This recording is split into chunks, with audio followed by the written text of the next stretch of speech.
Hello दोस्तों, मैं हूं तनिषा प्रकाश और स्वागत है आप सभी का हमारे YouTube channel equity advance prediction पे।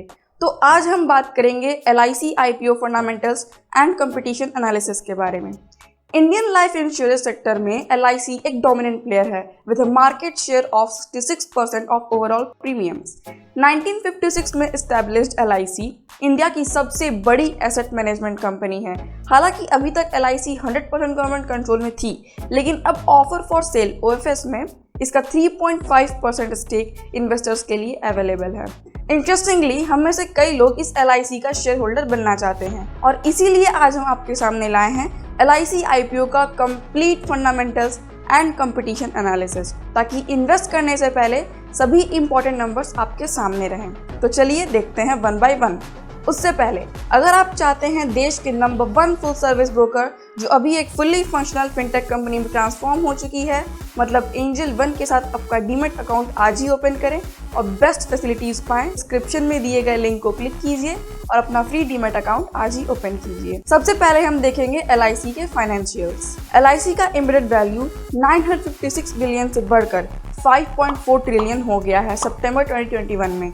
अगर आप सोच रहे हैं कि एम्बेडेड वैल्यू क्या है, तो let me tell you, embedded value और EV is the sum of all future premiums to be received from existing policies. This can be taken as a fixed component in valuation. Next है persistency. क्या है persistency? Well, it is the ratio of life insurance policies receiving timely premiums in the year and the number of net active policies. A longer term persistency ratio like 5 years is more important to understand whether a policyholder is continuing its policy. A persistency ratio of 50% for the 5th year or 61 months means only 50% of policyholders have continued paying the premium, while the rest have stopped. LIC का VNB margin financial year 21 और first half fiscal year 22 कुछ 9.9% और 9.3% है, broadly reflecting the पर heavy product. अब आप सोचेंगे कि VNB मार्जिन क्या है? Well, VNB margin is the sum of future premiums of the year's policies using the same persistency and profit assumption. It is nothing but the EV in the future for each year.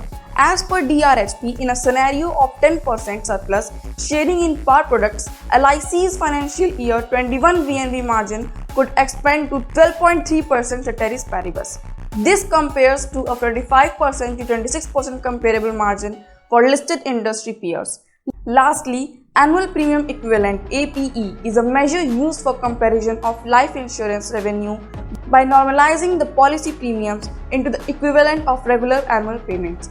Basically, सभी चीजें काफी positive हैं। अब देखते हैं market share dynamics. Unfortunately LIC का retail APE market share 2015 से गिर रहा है और अब 51% से गिरकर 38% हो गया है। न्यू बिजनेस प्रीमियम NBP का भी यही हाल है और 69% 2015 से गिरकर अब 61% हो गया है। इनकम और प्रॉफिट वाइज LIC ने सिर्फ ग्रोथ ही दिखाया है ईयर आफ्टर ईयर। LIC के कुछ खास USPs भी हैं। LIC इंडिया का सबसे बड़ा इंश्योरेंस कंपनी है और वर्ल्ड का 5th लार्जेस्ट इंश्योरर है। LIC के पास इंडिविजुअल ज़रूरत के हिसाब से अलग अलग लाइफ इंश्योरेंस के प्रोडक्ट्स हैं, जिसमें तमाम इंश्योरेंस की ज़रूरतें पूरी की जा सकती हैं। LIC के पास एक strong omni channel distribution network है। 3463 एक्टिव माइक्रो इंश्योरेंस एजेंट्स हैं और 174 अल्टरनेट चैनल्स भी हैं। LIC इंडिया का लार्जेस्ट एसेट मैनेजर तो है ही, लेकिन इस कंपनी के पास अच्छा खासा फाइनेंशियल परफॉर्मेंस ट्रैक रिकॉर्ड भी है। इसके अलावा कंपनी के पास highly experienced and qualified management team भी है। LIC के कुछ चैलेंजेस भी हैं, जैसे कि पुअर न्यू पॉलिसी ग्रोथ। दिन ब दिन LIC अपना मार्केट शेयर खो रही है, स्पेशली अर्बन एरियाज में। Sharp fluctuations in interest rate leading to change in embedded value, higher surrenders. LIC का वैल्यूएशन, ध्यान रहे इंश्योरेंस कंपनीज का बिजनेस मॉडल थोड़ा डिफरेंट होता है, इसीलिए दूसरे कंपनीज की तरह वो अपना फाइनेंशियल स्टेटमेंट्स रिपोर्ट नहीं करते। So do not consider ROEV or PE ratio type ratios as a basis of analysis. Insurance companies are valued as EV plus PVNB or DCF of value of new business. Use of PEV is not the right way to value an insurance company but can be used only for reference versus other peers. EV is the embedded value of the future premium. This stream of cash flows is valuable to shareholders. The present value of new business, which is nothing but EV from the future, is added here. This gives market capitalization for the company. This in turn is used by analysts, called it PEV.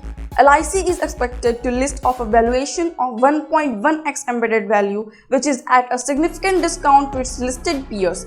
तो जहां LIC का PEV 1.1x है, वहीं currently listed players जैसे कि SBI life, HDFC life और ICICI Pru life का average PEV कुछ 2.5x है। HDFC लाइफ का एम्बेडेड वैल्यू 287 है और PEV 3.9x है। ICICI प्रू लाइफ का एम्बेडेड वैल्यू 302 है और PEV 2.4x। All in all कभी पॉजिटिव दिख रहा है कंपटीशन एनालिसिस वाइज भी, तो क्या इन्वेस्टर्स को LIC IPO को सब्सक्राइब करना चाहिए या नहीं? सभी एंगल को कंसिडर किया जाए तो पॉलिसी होल्डर्स, रिटेल इन्वेस्टर्स और एम्प्लॉयज इस IPO को सब्सक्राइब कर सकते हैं, लेकिन सिर्फ वो लोग जो रिस्क ले सकते हैं, और अगर लिस्टिंग गेन नहीं मिला तो भी काम चल जाएगा। ध्यान रहे, retail individual investors LIC IPO में मिनिमम 1 लॉट 15 शेयर्स ले सकते हैं और मैक्सिमम 14 लॉट्स ले सकते हैं। तो अगर आप 1 लॉट लेते हैं तो आपका इन्वेस्टमेंट 14,235 रुपीज़ होगा, और अगर आप मैक्सिमम लॉट लेते हैं तो आपका इन्वेस्टमेंट 1,99,290 रुपीज़ होगा। अगर आपको LIC IPO में सब्सक्राइब करना है तो जानिए कब और क्या शेड्यूल है LIC IPO का। तो IPO की ओपन डेट है May 4, 2022। IPO की क्लोज डेट है May 9, 2022 और बेसिस ऑफ अलॉटमेंट डेट है May 12, 2022। रिफंड्स इनिशिएशन है May 13, 2022 and a credit of share to demat account है May 16, 2022। IPO की लिस्टिंग डेट है May 17, 2022। So thank you so much end तक जुड़े रहने के लिए। उम्मीद है वीडियो पसंद आया होगा। वीडियो को लाइक और शेयर करना बिल्कुल ना भूलें, और अगर नए हैं तो सब्सक्राइब ज़रूर करें।